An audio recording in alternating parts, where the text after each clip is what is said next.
Hi, DJI. It's been 2 weeks, and I hope everything is going well with you guys. We're continuing to pray for you, and of course, we're just still lingering in the blessings of that 2 months we've had together. Pretty soon it's going to be the celebration of Purim for all the Jewish people. Of course, Purim is the story of how Queen Esther and her uncle Mordecai saved the Jewish people from Haman's wicked plot to destroy them. You know, the book of Esther is a little interesting because a lot of people question, should this be in the Bible? After all, the name of God is not once found in the book of Esther, but I think the Lord did this on purpose, because when you read the book of Esther, you read that God is there, even though his name is not mentioned. He is at work behind the scenes. And you know, I'd say for most of us, most of the time, that's how God is at work in our lives.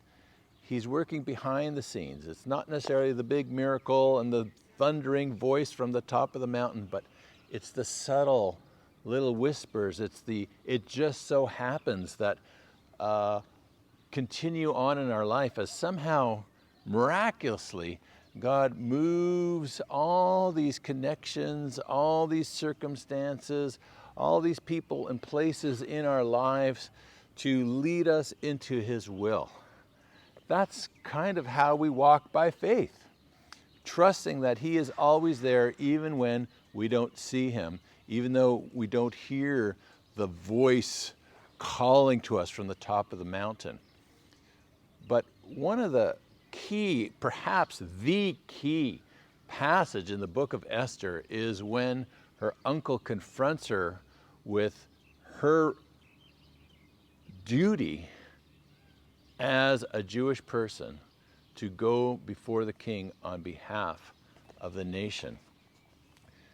And I'd like to read it. I think you guys are probably very familiar with this, but this is what Mordecai says to Esther. This is chapter 4, verse 13 and 14.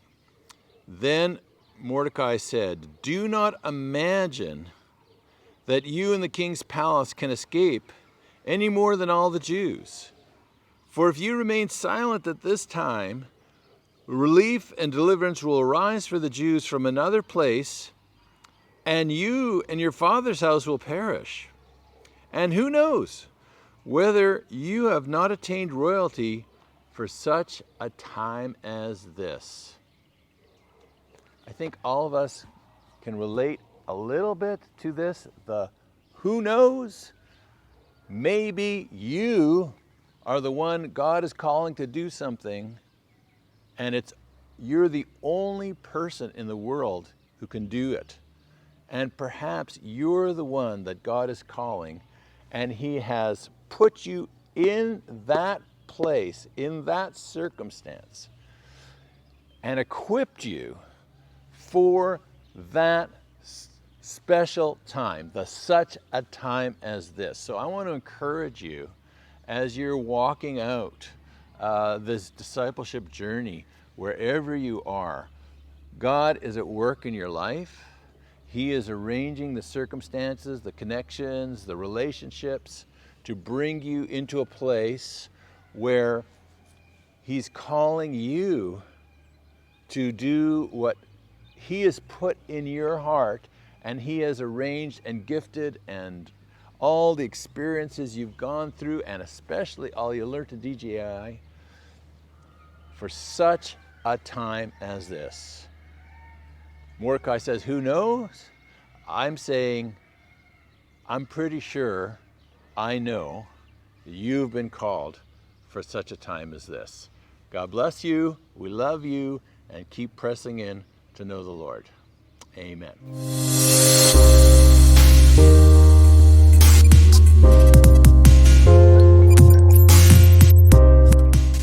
Practical biblical education and training for Christians around the world, serving the people and land of Israel with unconditional love and an uncompromising faith.